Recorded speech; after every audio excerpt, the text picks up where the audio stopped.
गुरु ब्रह्मा गुरु विष्णु गुरुर्देव महेश्वराय गुरु साक्षात परब्रह्मा तस्मै श्री गुरुवे नमः। गुरु कृपा ही केवलम, गुरु कृपा ही केवलम, गुरु कृपा ही केवलम। गुरु ब्रह्मा गुरु विष्णु गुरुर्देव महेश्वराय गुरु साक्षात परब्रह्मा तस्मै श्री गुरुवे नमः। बोलो सद्गुरुदेव महाराज की जय।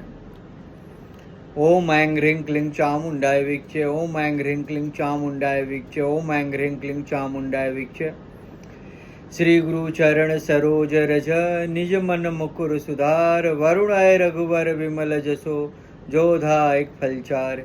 बुद्धिहीन तनु जानिके सुमिरो पवन कुमार, बल बुद्धि विद्या देहि मोहि हरहु कलेश विकार। सियावर रामचंद्र की जय, उमापति महादेव की जय।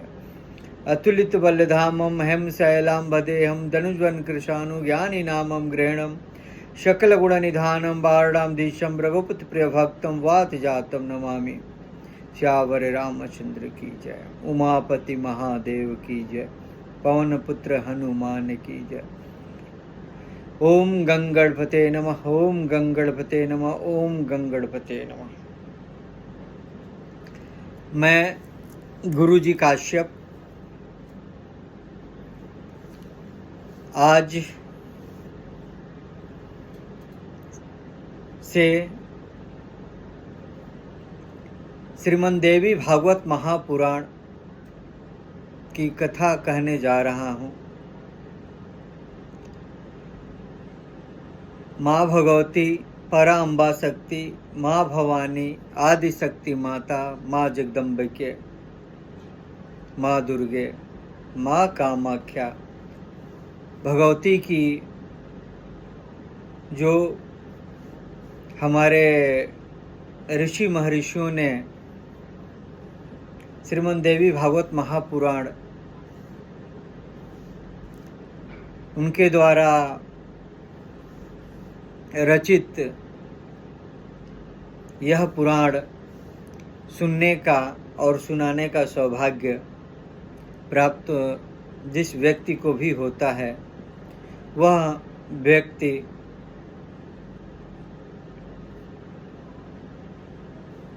धर्म अर्थ काम मोक्ष उसको प्राप्ति होती है। साथ में जो व्यक्ति जो हमारे भारतवर्ष या भारत के बाहर भी रहने वाले जो हमारे सनातनी हैं, जो सनातन धर्म को मानते हैं, उनकी विश्वास, श्रद्धा और भक्ति देवी देवताओं में है। तो साथ में एक और ज़रूरी बात यह है कि जो भी ये कथा सुनेंगे तो उनके अंदर श्रद्धा होनी चाहिए, विश्वास होनी चाहिए, तभी उनको ये फलित होगा। साथ में जो भी व्यक्ति सनातन धर्म से हैं और कथा को सुनते हैं, तो माँ परा अम्बा आदि शक्ति माता, जगत जननी माँ जगदम्बिके की जो कथा सुनेंगे, श्रीमद् देवी भागवत महापुराण सुनेंगे, तो उनके अपने भौतिक जीवन में, उनके दुख सुख में, साथ में उनकी जो भी कुछ समस्याएं हो, परेशानी हो, शारीरिक, मानसिक, आर्थिक, जिस तरह से भी, तो हमें तो पूरा विश्वास है कि माँ जगदम्बिके, माँ कामाख्या उस व्यक्ति की, उस इंसान की अपने भौतिक जीवन जीने में सुखद और आनंद जरूर आएगा। क्योंकि माँ भगवती की कथा, माँ दुर्गे, माँ आदिशक्ति माता, माँ भवानी, माँ कामाख्या, जो देवी की कथा सुनता है व्यक्ति और जो कथा कहते हैं, उनका 7 जन्म का जो भी पाप होता है वह पाप कट जाता है। उनके 7 जन्मों में दुख और समस्याएं कम हो जाती हैं और वो माँ भगवती की सेवा यदि साथ में करते हैं, माँ भगवती की कथा सुनते हैं, पाठ करते हैं और माँ भगवती की सेवा करते हैं, तो वह व्यक्ति स्त्री हो या पुरुष, माँ भगवती के साथ उसकी समायुज हो जाती है। माँ अपने चरणों में, अपने हृदय में हमेशा अपने साथ रखती है। तो हमें तो ये पूरा विश्वास है कि माँ जगदम्बिके, माँ कामाख्या, माँ दुर्गा हमें शक्ति दे कि मैं उनकी ये कथा अपने मुखार बिंदु द्वारा, वाणी द्वारा कहें और आप लोगों को मैं ये कथा हिंदी में सुनाने जा रहा हूँ, क्योंकि हम बहुत सारे जगह जाकर देखें कि भागवत होता है, श्रीमद् देवी भागवत पुराण हो रही है, कहीं शिव पुराण हो रहा है, कहीं पे श्री रामचरितमानस की कथा हो रही है, तो वहाँ पे संस्कृत में या अवधी भाषा है, जिस भाषा में है उसी भाषा में कथा होती है और कथा की जो हिंदी निरूपण होता है। तो ये तो स्वाभाविक है कि यदि हम एक लाइन किसी से बोल दें कि ये शब्द जाकर सामने वाले को बताओ, तो जब वो व्यक्ति जाएगा तो उसमें 2 शब्द या तो घटा देगा या बढ़ा देगा। जो वास्तविक शब्द है वो अगले व्यक्ति तक नहीं पहुंच पाता है। तो हम हिंदी में पढ़ेंगे और ताकि हमारे भारतवर्ष के जो लोग हैं, जो पारिवारिक हैं, संसारिक हैं, वो कथा सुने। प्रत्येक दिन आधे घंटे 1 घंटे की कथा हम कहेंगे और आप लोगों तक वो कथा पहुंचेगी हमारे YouTube चैनल के द्वारा। आप देख सकते हैं, सुन सकते हैं। मेरे पास क्योंकि कथा है माँ भगवती की, तो मैं एक साधारण परिवार से ही हूँ और कोई साधु नहीं हूँ, कोई संत नहीं हूँ। माँ भगवती पराम्बा, माँ कामाख्या की एक अपने हृदय में बैठा कर उनकी सेवा करता हूँ।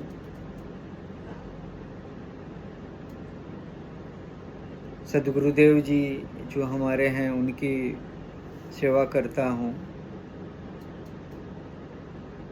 तो मैं कोई कथावाचक नहीं हूँ, क्योंकि कथावाचक हम गए थे कहीं, तो एक महाराज मिले, बहुत बड़े महाराज थे।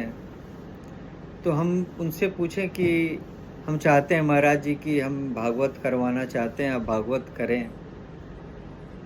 तो उन्होंने बोल दिया कि हम भागवत आम लोगों के लिए नहीं करते हैं। और कुछ दिन बाद उनकी भागवत कथा कहीं और हो रही थी, कोई करा रहा था। तो हम जैसे हैं, जिस वेशभूषा में हैं, उसी तरह से हम गए। तो शायद उनको ये लगा कि इसकी औकात नहीं है कि ये कथा करा पाए, तो इससे अच्छा है कि इसको मना ही कर दी जाए। तो आपको श्री रामचरितमानस कराना है, तो अभी की जो माहौल है कि एक टीम तैयार हो गई है कि उनको आप 25,000, 50,000, लाख रुपए, 5 लाख आप दे दीजिए, फिर उनकी साज-बाज सारी तैयार करिए तो कथा कहेंगे। भागवत आपको करानी है। लोग महर्षि बन गए, संत बन गए, हम माफ़ कीजिएगा, हम सभी लोगों से माफ़ी चाहते हैं कि मेरी बात को कोई अन्यथा ना ले। लेकिन जो सत्य है उस सत्य से दूर नहीं जाना चाहिए। और सत्य यह है कि भागवत, श्री दुर्गा महापुराण, श्रीमद् देवी भागवत महापुराण, दुर्गा सप्तशती, श्री रामचरितमानस, शिव पुराण, श्री भागवत महापुराण, आप किसी से भी बात करने चले जाओ तो जितने बड़े उनके फॉलोअर्स हैं, उनको सुनने वाले जितने ज़्यादा से ज़्यादा हैं, तो उनका रेट भी उतने ही ज़्यादा है। एक तो पहले उनको आप पैसा दे दीजिए कथा सुनने के लिए। रामचंद्र जी की कथा होगी, रामचंद्र जी की कथा होगी, उनके श्री रामायण या ज़्यादातर तो होता है श्री तुलसीदास द्वारा रचित श्री रामचरितमानस। तो अब रामचरितमानस की कथा आपको कहवानी है और आप महाराज जी को बुला लिए, तो महाराज जी की पहले तो वहाँ पे रहने की सुख सुविधा सारी व्यवस्था आपको करनी पड़ेगी।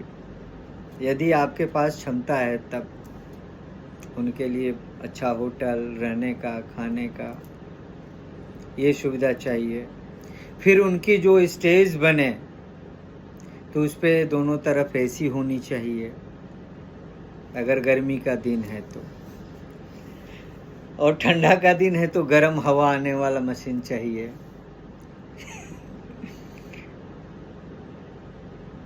एक हमारे शिष्य बैठे हैं, हंस रहे हैं,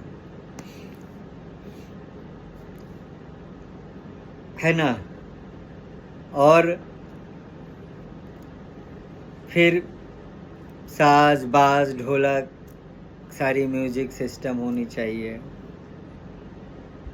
लेकिन उसके बावजूद भी जो प्रॉपर कथा होनी चाहिए वो हो नहीं पाती है। उसका कारण क्या है कि लोगों का मन बहलाने के लिए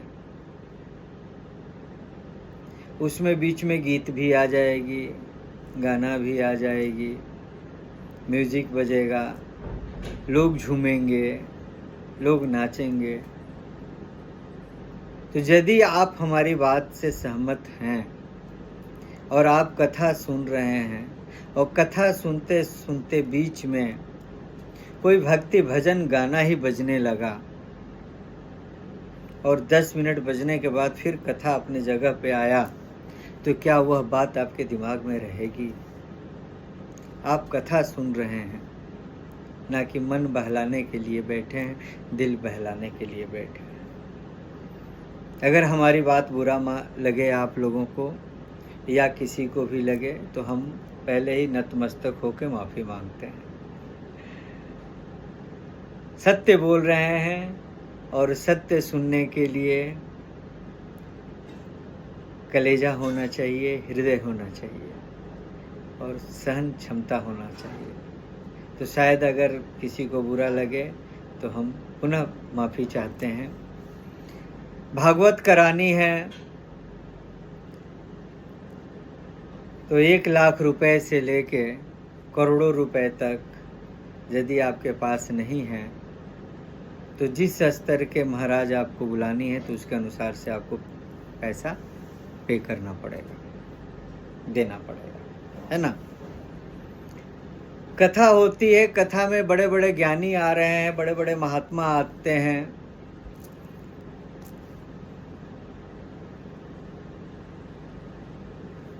और पूरी किताब जैसे ये आज हम शुरू करेंगे श्रीमद् देवी भागवत महापुराण, इसमें कभी पढ़ लिए, कभी समझ लिए, किताबें रखी हुई हैं, कथाएं हो रही हैं, लेकिन उसमें जो भी ऋषि महर्षि उसमें जो लिखे हैं, जो बोल रहे हैं, उनकी क्या शब्द थी, तो उस शब्द को छोड़ के वो अपनी शब्द बोलते हैं। और संस्कृत अगर हम पढ़ते हैं तो संस्कृत में क्या समझ में आएगा, है ना। तो इसलिए आज हम भागवत महापुराण, इसके बाद हम शुरू करेंगे आज से श्रीमद् देवी भागवत महापुराण प्रथम खंड सरल हिंदी में आप लोगों को सुनाने जा रहा हूँ हमारे YouTube चैनल के द्वारा, क्योंकि भारत में बहुत ऐसे गांव हैं, लोग हैं जो कि उनके पास क्षमता नहीं है कि वो सुन पाएँ, लेकिन उनके पास मोबाइल है और आज ये मोबाइल सब लोग चला रहे हैं, YouTube चला रहे हैं। तो आप लोग माँ भगवती पराम्बा आदिशक्ति माता माँ कामाख्या श्रीमद् देवी भागवत महापुराण का प्रथम खंड से सरल हिंदी में मेरे द्वारा आप लोग कथा सुनिए। इस कथा सुनने का कोई चार्ज नहीं है, कोई शुल्क नहीं है।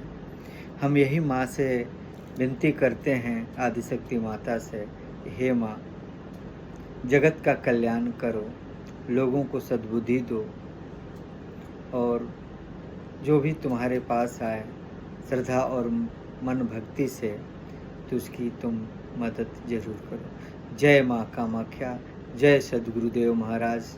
बोलो कामाख्या मैया की जय, महाकाली मैया की जय, महालक्ष्मी मैया की जय, महासरस्वती मैया की जय। जय माता।